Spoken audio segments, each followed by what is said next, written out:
My name is Brian Buckley. I'm a career diplomat. My wife and I were in the service for 30 odd years. And I guess 30 odd is about the right way to describe it. Project 4000, it goes way back. It goes back to 1979 in our case.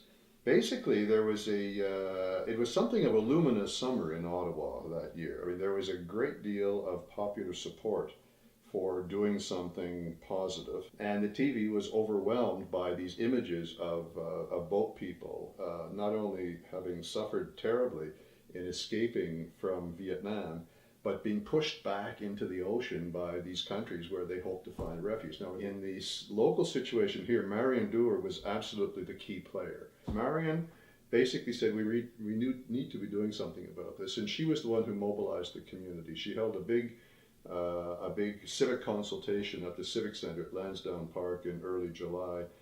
And at that point, there was such a spontaneous reaction of support among the 2,000 to 3,000 people who attended that night that they said, we have to go ahead and do this. So she articulated a vision of a city that would be welcoming, that would help people. For her, it was simple. She saw people who were in desperate need, and she thought there was a need to do something about it. Now, I don't think the motivation went much beyond that.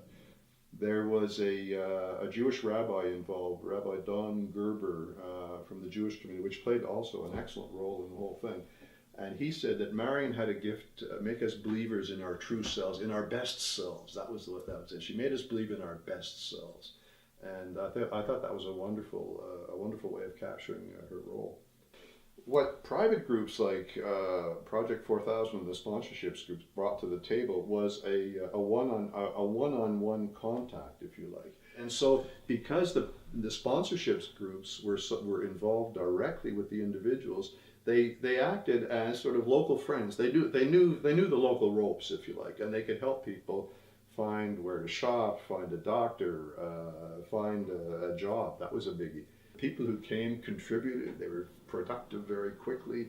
The neighborhoods that they moved into, they improved because they tended to settle in the centers of towns that had gone downhill for years, and suddenly these places became livable again. The whole country benefited.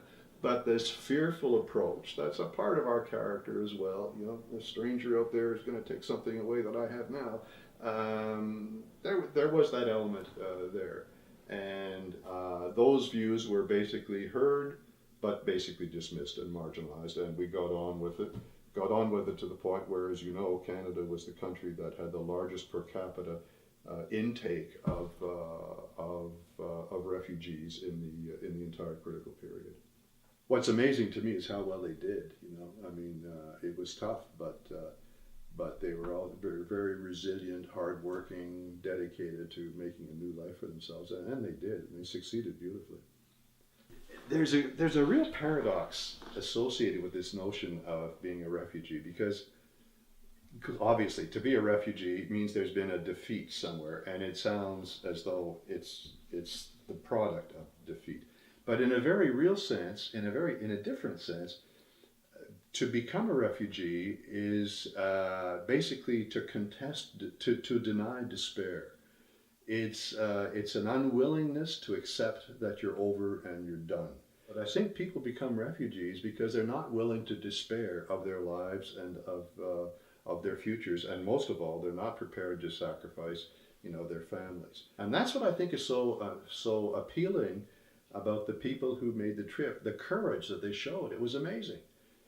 I talked to a number of people when I was doing the book, and people said some really interesting things. They went through how their prosperity had been taken away, how the freedom that they'd had pretty well been eliminated, how they were suspect because they were on the wrong side of the regime, and they'd say, I might have been willing to stick it out for myself. I just couldn't live knowing that my children had no future. I really think the kids and the grandkids of the incoming refugees, they should know how courageous they were and how heroic they were to have made that trip, because it was really quite remarkable.